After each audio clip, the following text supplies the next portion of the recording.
teams are cutting down to the necessary limits by the middle of this day, and we have a couple this morning. Well, Greeny, we have an interesting one out of New York. The Giants are waiving quarterback Tommy DeVito, who will be released later today. He'll go on waivers. We'll see if there's a team that claims him tomorrow. But Tommy DeVito is the odd man out, with New York having Russell Wilson, Jackson Dart, Jameis Winston. Tommy Cutlets is no longer in New Jersey. He's a folk hero, right? I mean, the whole area fell in love with him. He's been pretty much the only good thing about New York football for the last couple of years.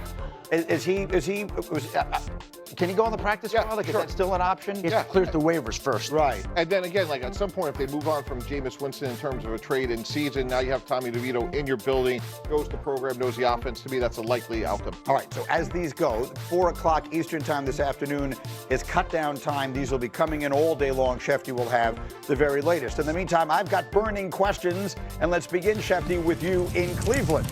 As was forecast by Tannenbaum yesterday, Kenny Pickett was traded to the Raiders. So that quarterback room in Cleveland now has one less face. What are you hearing about their plans at quarterback and why they were willing to trade away Pickett? Well, they got offered, obviously, a pick for Kenny Pickett. That was a valuable pick, and Cleveland now has 2 ones, and they have extra picks later in the draft, so they are going to be armed and ready for the 2026 draft. Look, Kenny Pickett was a value. They have Dylan Gabriel, who they like. They have Shedeur Sanders, who they like. They don't have an experienced backup to Joe Flacco right now, but I think this team is willing to ride through that, especially with the way that Dylan Gabriel looked this summer. So that's the point. While they haven't named it yet, the real question is who's going to be the backup, because that player is one hit away from being on the field on opening day. It's going to be Gabriel. Yeah, who played very well this preseason in fairness, Greeny, but as Hebo just reminded me, he's in 3rd percentile in height. It's really hard to have sustained success in the NFL. Drew Brees is the obvious outlier when you are so short. So to me, it's a big risk. You go from 4 quarterbacks, which we talked about all summer long, to literally for a 40-year-old quarterback to be backed up by a very unproven, very short by NFL standards 3rd-round pick. Yeah, so we will see Dylan Gabriel, and maybe at some point we will see Shedeur Sanders. That quarterback room remains an interesting one. Yeah, I mean, listen, I've always said, like, this season should have an eye towards what you're going to be in 2026 right. at the quarterback position. You're going to keep both of the rookie quarterbacks. Yeah, exactly, and maybe both of them get the chance to play. Mike T, yours is the next burning question.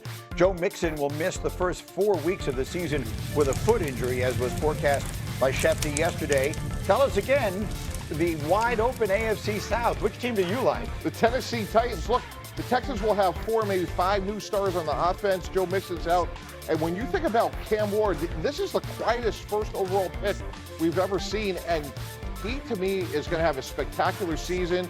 Tyler Lockett, Calvin Ridley, really solid offensive line. They have Tony Pollard. I think this is a team that could compete and win the division this year, Greeny. Don't be shocked if Tennessee is a lot better than most of the forecasts. Speaking of forecasting, according to ESPN Bet Sportsbook, the Pittsburgh Steelers win total for this season is just 8.5. This for a team that's coming off back-to-back 10-win seasons. They've, of course, also lost 6 straight playoff games. As you probably would have guessed, Aaron Rodgers says he doesn't care about what Vegas thinks at all. I don't worry about what anybody's saying, what Vegas has a win total at, or any of that nonsense. Every team every year has periods of adversity that they have to overcome and battle and kind of go through it, like the bison running toward the storm. You gotta kind of run to it and embrace it. And if we can do that, then we're going to have a chance to be in the mix. So again, that's why I said, as only Rodgers can. Like only he could say all of that when asked about Vegas's preseason win total projection. That said, it's 8.5. D Wood, we go over or we go under? I'm taking the over on it. Listen, we're talking about Mike Tomlin and the Pittsburgh Steelers. Like, they sleep their way into 9-10 wins. Yeah. And that's without Aaron Rodgers at quarterback. Listen, I get he's 41, and that's a big question mark. Can he play the whole slate of games? But this is the best quarterback situation the Pittsburgh Steelers have had since Big Ben has been there.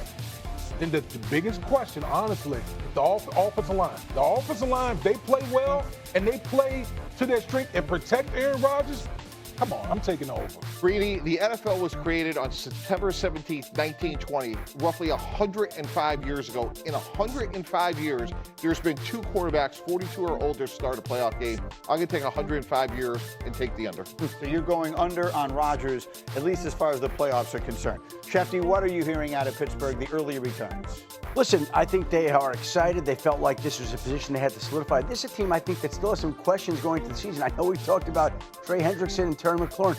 A topic we haven't talked about that's not settled yet is Cam Hayward, the defensive tackle who has talked about retiring if he doesn't get a raise. And they have been unwilling to figure out that situation. So I know we have all these situations that have percolated across the league that have begun to be solved. But Mike is out there, and the topic that hasn't gotten a lot of attention so far is Cam Hayward, who hasn't participated in team drills in practice with the Steelers getting ready to open their season against your Jets, the 3 of you guys. That's correct, all 3 of us. They're playing against the 3 of us and the rest of the Jets a week from Sunday at 1 o'clock Eastern. And by the way, just so you get a chance to hear it, I've said it a million times, no one says words better than Mike Tomlin does. He had these to say yesterday about his confidence heading into the season.